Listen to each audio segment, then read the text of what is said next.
விருத்தாசலம் ரயில் நிலையம் அருகே உள்ள தைலத்தோப்பில் பெண் சடலம் கைப்பற்றப்பட்ட சம்பவம் பரபரப்பை ஏற்படுத்தியுள்ளது. கடலூர் மாவட்டம் விருத்தாசலம் ரயில் நிலைய சந்திப்பின் அருகே உள்ள தைலத்தோப்பில் அடையாளம் தெரியாத சுமார் 45 வயது மதிக்கத்தக்க பெண் சடலம் கிடப்பதாக விருத்தாசலம் காவல்துறையினருக்கு தகவல் கிடைத்தது. அதன் அடிப்படையில் அங்கு விரைந்து சென்ற விருத்தாசலம் காவல்துறையினர் அடையாளம் தெரியாத பெண்ணின் சடலத்தை மீட்டு பிரேத பரிசோதனைக்காக விருத்தாசலம் அரசு மருத்துவமனைக்கு கொண்டு சென்றனர். மேலும் இதுகுறித்து விருத்தாசலம் காவல்துறையினர் கொலையா அல்லது தற்கொலையா அல்லது வேறு ஏதாவது காரணமா என பல்வேறு கோணங்களில் விசாரணை மேற்கொண்டு வருகின்றனர். விருத்தாசலம் ரயில் நிலையம் அருகே உள்ள தைலத்தோப்பில் பெண் சடலம் கண்டெடுக்கப்பட்ட சம்பவம் பரபரப்பை ஏற்படுத்தியுள்ளது. சிவகாசி அருகே பட்டாசு ஆலையில் எதிர்பாராத விதமாக வெடிவிபத்து ஏற்பட்டதால் பரபரப்பு நிலவியது. விருதுநகர் மாவட்டம் சிவகாசி அருகே மேலாமத்தூர் பகுதியில் சரவணன் என்பவருக்கு சொந்தமான கருடா என்ற தனியார் பட்டாசு ஆலை நாக்பூர் உரிமத்துடன் செயல்பட்டு வருகிறது.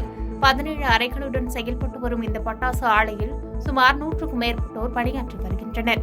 இந்த நிலையில் பணி முடிந்து மணிமருந்து உள்ள அறையை சுத்தம் செய்யும் பொழுது எதிர்பாராத விதமாக வெடிவிபத்து ஏற்பட்டது. இந்த வெடிவிபத்தில் பட்டாசு ஆலையின் ஒரு அறை மட்டும் சேதமடைந்தது. அதிர்ஷ்டவசமாக யாருக்கும் எந்தவித உயிர் சேதமோ காயமோ ஏற்படவில்லை. இந்த சம்பவம் குறித்து ஆமுத்தூர் காவல்துறையினர் வழக்கு பதிவு செய்து விசாரணை நடத்தி வருகின்றனர். தமிழ்நாட்டையே ஒழுக்கிய பேராசிரியை நிர்மலா தேவி வழக்கில் 6 ஆண்டுகளுக்கு பிறகு விருதுநகர் மாவட்ட மகளிர் விரைவு நீதிமன்றம் அதிரடி தண்டனை வழங்கியுள்ளது. கடந்த 2018ஆம் ஆண்டில் ஏப்ரல் மாதம் விருதுநகர் மாவட்டம் அருப்புக்கோட்டை தனியார் கல்லூரியில் கணித உதவி பேராசிரியையாக பணியாற்றிய நிர்மலா தேவி என்பவர் தன்னிடம் படிக்கும் மாணவிகளை மதுரை காமராசர் பல்கலைக்கழகத்தின் பெயரை கூறி தவறாக வழிநடத்தியதாக ஆடியோ ஒன்று வெளியானது. இது தமிழ்நாடு முழுவதும் பெரும் பரபரப்பை ஏற்படுத்திய நிலையில் நிர்மலா தேவி மீது நடவடிக்கை எடுக்க கோரி கல்லூரி நிர்வாகத்திடம் மாணவிகள் புகார் அளித்தனர். அதன் அடிப்படையில் கடந்த 2018ஆம் ஆண்டு ஏப்ரல் 16ஆம் தேதி அருப்புக்கோட்டை போலீசார் நிர்மலா தேவியை கைது செய்தனர். இதனைத் தொடர்ந்து இவ்வழக்கு சிபிசிஐடிக்கு மாற்றப்பட்ட நிலையில் பல்கலைக்கழக உதவி பேராசிரியர் முருகன், ஆய்வு மாணவர் கருப்புசாமி ஆகியோர் கைதாகினர். அனைத்து கட்ட விசாரணையும் நிறைவடைந்த நிலையில் இவ்வழக்கில் நிர்மலா தேவியை குற்றவாளி என நீதிபதி பகவதி அம்மாள் அறிவித்தார்.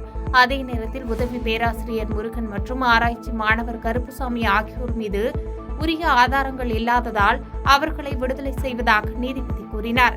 நிர்மலா தேவிக்கு சிறை தண்டனை உறுதியான நிலையில் நீதிமன்றம் இன்று தீர்ப்பு வழங்குவதாக அறிவித்தது. இந்நிலையில் கல்லூரி மாணவிகளை தவறான பாதைக்கு அழைத்த வழக்கில் நிர்மலா தேவிக்கு 10 ஆண்டுகள் சிறை தண்டனை வழங்கி ஸ்ரீவில்லிபுத்தூர் மாவட்ட மகளிர் நீதிமன்றம் தீர்ப்பு வழங்கியது. மேலும் நிர்மலா தேவிக்கு ரூபாய் 2,42,000 அபராதமும், அபராதத்தை கட்ட தவறினால் 6 மாதங்கள் சிறை தண்டனையும் விதித்து தீர்ப்பு வழங்கியது.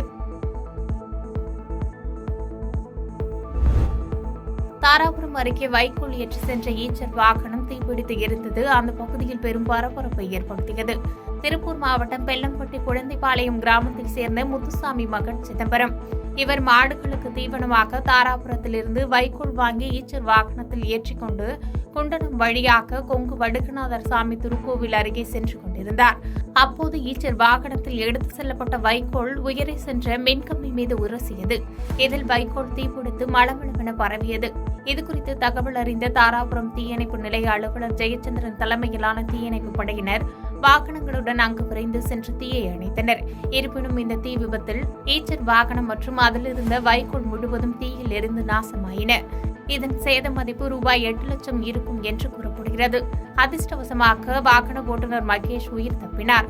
இந்த தீ விபத்து குறித்து குண்டடம் போலீசார் வழக்கு பதிவு செய்து தீவிர விசாரணை நடத்தி வருகின்றனர். ஏற்காடு மலைப்பாதையில் 50 அடி பள்ளத்தில் தனியார் பேருந்து கவிழ்ந்து விபத்துக்குள்ளானதில் ஒரு சிறுவன் உட்பட 6 பேர் பரிதாபமாக உயிரிழந்தனர். 20க்கும் மேற்பட்டோர் படுகாயமடைந்த நிலையில் உயிரிழப்பு எண்ணிக்கை மேலும் உயரக்கூடும் என அஞ்சப்படுகிறது. சேலம் மாவட்டத்தில் உள்ள சுற்றுலா தலமான ஏற்காட்டிலிருந்து தனியார் பேருந்து ஒன்று சேலம் நோக்கி வந்து கொண்டிருந்தது. இந்த பேருந்து ஏற்காடு மலைப்பாதையில் 11வது கொண்டைஊசி வளைவில் திரும்ப முயன்றபோது ஓட்டுநரின் கட்டுப்பாட்டை இழந்து மலைப்பாதையின் பக்கவாட்டு தடுப்பு சுவரை இடித்து பேருந்து கவிழ்ந்த விபத்துக்குள்ளானது. 11வது கொண்டைஊசி வளைவில் கவிழ்ந்த பேருந்து 10வது கொண்டைஊசி வளைவில் வந்து நின்றது. பேருந்தில் பயணம் செய்த 50 50க்கும் மேற்பட்டோர் காயமடைந்தனர். இதில் 20க்கும் மேற்பட்டோர் உடனடியாக மீட்கப்பட்டு சேலம் அரசு மருத்துவமனைக்கு சிகிச்சைக்காக அனுப்பி வைக்கப்பட்டனர். இந்த விபத்தில் 7 வயது சிறுவன் உட்பட 4 ஆண்கள் பரிதாபமாக உயிரிழந்தனர். சம்பவ இடத்தில் காவல்துறையினர் மற்றும் தீயணைப்புத் துறையினர் விரைந்து சென்று பாதிக்கப்பட்டவர்களை மீட்டு அரசு மருத்துவமனைக்கு அனுப்பி வைத்ததோடு பாதிக்கப்பட்டுள்ள போக்குவரத்தை சீர் செய்ய நடவடிக்கை மேற்கொண்டனர். தனியார் பேருந்து கட்டுப்பாட்டை இழந்த விபத்துக்குள்ளான சம்பவம் குறித்து ஏற்காடு காவல்துறையினர் வழக்கு பதிவு செய்து விசாரணை மேற்கொண்டு வருகின்றனர். இந்த நிலையில் உயிரிழப்பு 6ஆக உயர்ந்துள்ளதாக தகவல் வெளியாகியுள்ளது.